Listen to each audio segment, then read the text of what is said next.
Aqui vai abordar as técnicas aí, ou algumas técnicas, né? Estou vendo duas aí, de estar controlando, deve ter aí alguns slides para frente, tentando adivinhar a ideia de preempção. O banco de dados já falando, nossa, isso aqui vai acabar resultando num deadlock. Então, antes de acontecer, o que o banco de dados já pode decidir? É o que ele está comentando aqui, ó, maneiras de estar tratando e manipulando deadlocks quando eles acontecerem. Para controlar, marca-se aí um único timestamp para cada transação, então é uma técnica, se estiver usando o timestamp. E se por acaso tiver passivo de ocorrer um deadlock, desfaz aquela que tem o timestamp mais velho. E deixa aqui entrou o primeiro, terminar primeiro. Timestamp auxilia na decisão, aí, ó, para ver quem espera ou quem vai ser revertido. Revertido é desfazer a transação, então é o pior.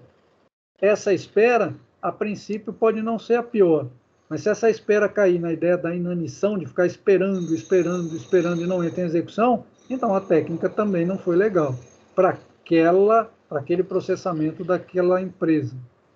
Transações vão ser revertidas e toda vez que é revertida, houve uma perda de desempenho, porque a transação chegou a ser feita até um determinado momento, até um conjunto de operações, vai desfazer e aí vai ter que refazer a transação quando ela for solicitada para execução novamente. Aqui estão as duas palavrinhas, elas são termos, dois termos que vêm do inglês e aqui no material está traduzido. Então são lógicas, ó. Esperar e morrer. Já dá para ter ideia no sentido de transação. Você tem lá uma transação, ficou esperando e no fim das contas, além de esperar, ela foi desfeita. Essa daqui, ó, o ferir e esperar. Então ela não está falando que vai matar a transação.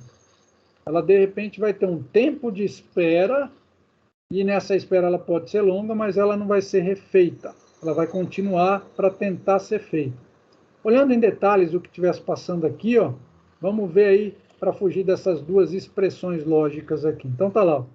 Imagine que tem uma transação TA que solicita um item mantido por TB. Se TA ficar esperando, quer dizer que a gente está tendo aí as características de um deadlock. Se TB precisar de alguma coisa que TA também está utilizando ou está bloqueando. A TA pode esperar. No entanto, ó, se ela tiver um timestamp menor que TB. TA é mais antigo que TB. Se isso acontecer, ó, caso contrário, TA será revertida, ou seja, foi desfeita a TA. Tem por base uma técnica de não preempção. Então, ó, não está tentando resolver o problema ou deixar ou evitar que ele aconteça. Então, ele vai acontecer, aí escolhe uma delas pelo timestamp, mata uma e a outra prossegue. Essa que foi morta, ela vai entrar em processamento de novo, ou seja, consumiu o recurso de máquina e não foi executado. Para o desempenho da máquina, esse é um dos piores casos. A lógica do ferir e esperar. Então tá lá, ó. Similar ao que está aqui, começa igual. TA solicita um item mantido por TB. TA pode esperar se tiver um timestamp, aqui mudou, maior que TB. Aqui, se fosse menor. TA é mais nova que TB, então ela tem prioridade. Caso contrário, TB será desfeita. Tem por base uma técnica de preempção. A ideia aqui, ó, está tentando descobrir antes de acontecer o deadlock, e aí desfaz a mais velha, mantém a mais nova em execução antes do deadlock acontecer. Está aqui, né, trazendo aí como se fosse exemplo mais específico, mas já deu aí pela fala nesses dois que são gerais aqui. Mas está lá, o esperar e morrer.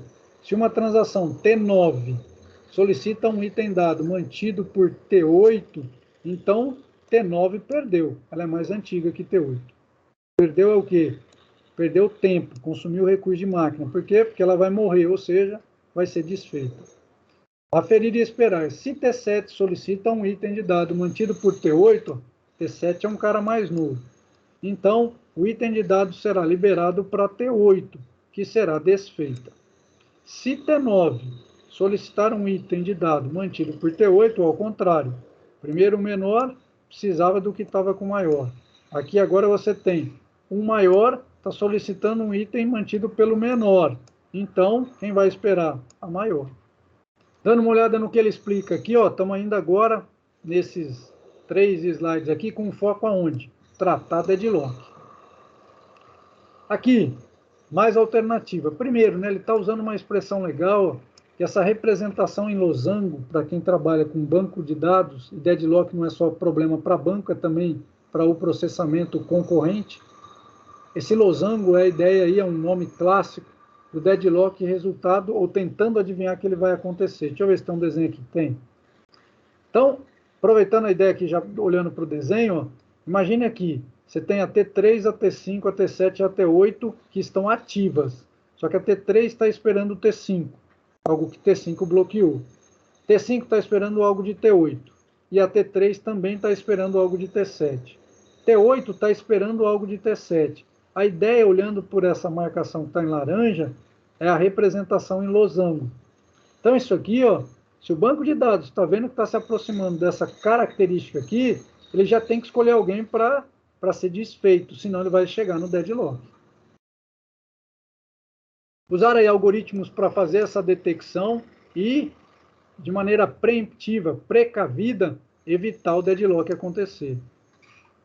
E entre as técnicas, alguém vai ter que ser desfeito. Então, na detecção do deadlock, o sistema irá se recuperar, revertendo, seja uma ou mais transações, para romper exatamente o deadlock.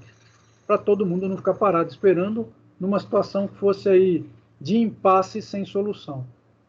Aqui, como eu já comentei, né, ele está tratando de criar essa representação. Repare, até aqui você não tem essa ideia do losango. Na hora que T8 criou a dependência de T7, pronto. Agora eu tenho todo mundo preso aqui nessas 4 transações.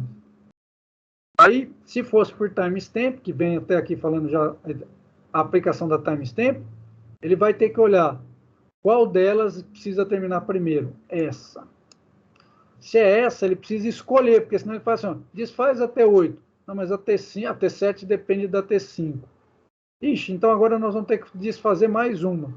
Se dentro dessas possibilidades, T3, T5, T8 e T7, você consegue desfazer uma só e as outras todas funcionam, é a melhor técnica de quebrar o deadlock. Por isso existem algoritmos, lógicas, para exatamente detecção, escolha de qual delas vai ser desfeita antes de chegar no deadlock. Aqui, né, que a gente já comentou, aí, após o tempo de detectou que vai acontecer, tomar uma ação. Então, selecionar a transação, tempo da transação que está sendo realizada, são dados de análise, para ele decidir quem é que ele vai, qual transação, ele que eu falo é o sistema gerenciador de banco de dados, quem é que ele vai começar a desfazer para quebrar o deadlock, ou para evitar que ele aconteça, se for uma técnica de preempção. Então, verificar o tempo da transação, quanto tempo ela já está processando. Se ela for desfeita, se ela é tão grande, na hora que ela voltar, vai continuar consumindo um grande tempo. Quantos itens de dado a transação já executou? Quantos itens ela ainda precisa para completar, para ela ser concluída? Quantas transações estão envolvidas no deadlock e quem está esperando mais? São alguns dados para a gente ter noção dessa... A gente simplesmente desfaz uma? Não. Tem que escolher a melhor a ser desfeita para o banco de dados manter a integridade e também o desempenho. A reversão ou a expressão, né, o comando aí, rollback, vai desfazer alguém. E aí, se sair desfazendo muitas transações, a escolha foi inadequada para evitar o deadlock. A inanição a gente já falou, isso é importante, né, ó, escolher certo para evitar o problema da inanição, de alguém ficar eternamente esperando.